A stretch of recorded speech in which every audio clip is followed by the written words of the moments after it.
Friends, here I am Akshay Gupta and welcome to Enlightening Brains।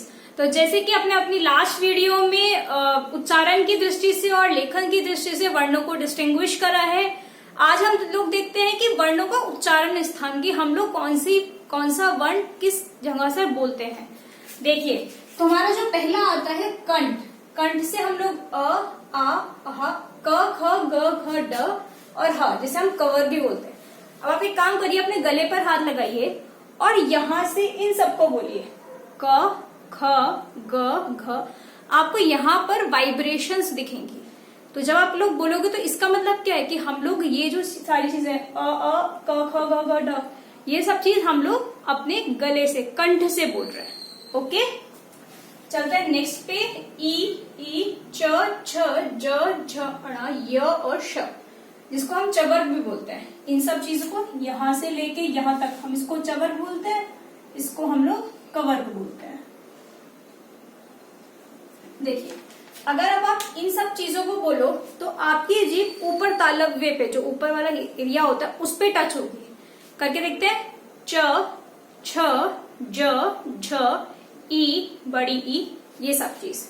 Okay, अब आते हैं मूर्धा पे, जहाँ पे यहां से लेके यहां तक ये टवर्ग होता है। हमने अपनी लास्ट वीडियो में भी ये सब चीजें समझी थी, कवर्ग, चवर्ग, टवर्ग, तवर्ग, पवर्ग, ये क्या क्या चीजें हैं। अब देखिए, मूर्धा में री, ट, ठ, ड, ढ, ण और श। इसमें क्या होगा, आपकी जीभ ऊपर टच होके वापस नीचे आएगी। करके देखते हैं। ट, जब आप ट बोलोगे तो जीभ एकदम ऊपर लगेगी। ओके, करके देखिए। ट, ठ, ड, ढ, ण। ओके, अब आते हैं ओष्ठ पे। ओष्ठ में पवर्ग आता है। ओष्ठ मतलब क्या होता है, आपके लिप्स जो है वो एक दूसरे से मिलेंगे, होठ आपके एक दूसरे से मिलेंगे। देखिए, बोलिए प, फ, ब, भ, म। ओके, अब देखते हैं दंत। दंत में आपके दांतों में के बीच में बहुत कम गैप रह जाएगा। देखिए, यहां से लेके यहां तक हम इसको तवर्ग बोलते हैं। त, मतलब आपकी जीभ जो है वो दांतों से टच होगी, इस तरह समझिए। त, थ, द, ध, न। ओके, और स। अब दंत मूल र और ल, इसमें क्या होगा, आपकी जीभ ऊपर भी टच होगी और दांतों के पास भी टच होगी।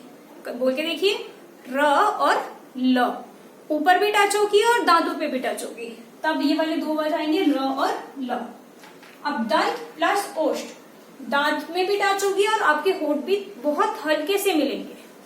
दंत प्लस ओष्ठ में व, बोल के देखिए व, तो दांतों पे भी टच होगी और होठ हल्के से मिलेंगे। अब आती है ओष्ठ प्लस कंठ, होठ और कंठ में। अब वापस से हाथ रख लीजिए और देखिए, अ और ओ, दोनों में लिप्स के बीच में बहुत कम डिफरेंस रह गया और कंठ से हमारी इस चीज की आवाज आ रही है, मतलब कंठ में वाइब्रेशंस हो रही है। अब आते हैं कंठ प्लस तालु, मतलब गले में भी आवाज आएगी और जीभ जो है हमारी वो ऊपर तालव्य से लगेगी, ए और ए। ओके, तो ये सब चीज, ये थे उच्चारण स्थान, वर्णों का उच्चारण कि कौन सी चीज हम लोग किस जगह से बोलते हैं।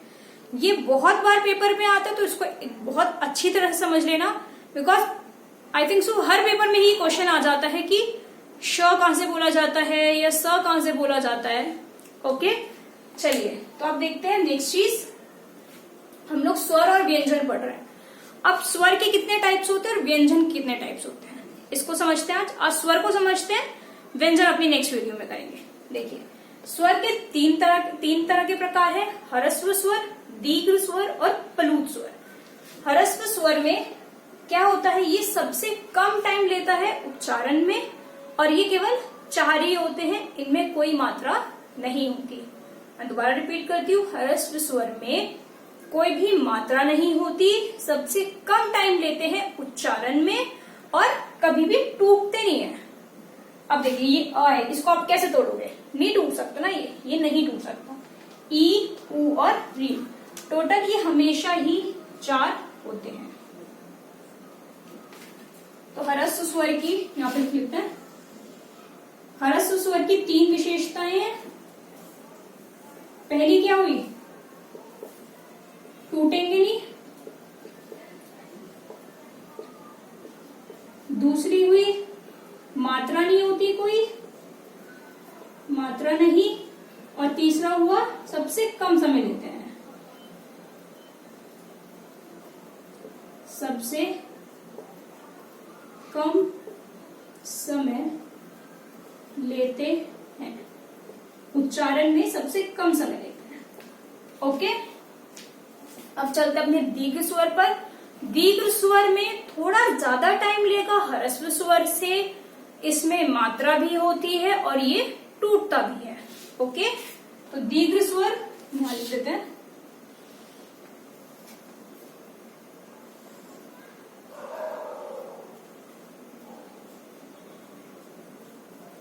इसकी क्या क्या विशेषताएं हैं? ये टूटेगा भी, इसमें मात्रा भी होगी, मात्रा भी है, और ह्रस्व स्वर से थोड़ा ज्यादा समय लेगा।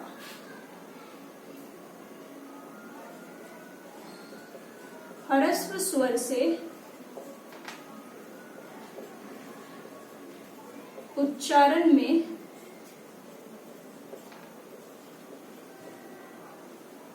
ज्यादा समय लेगा।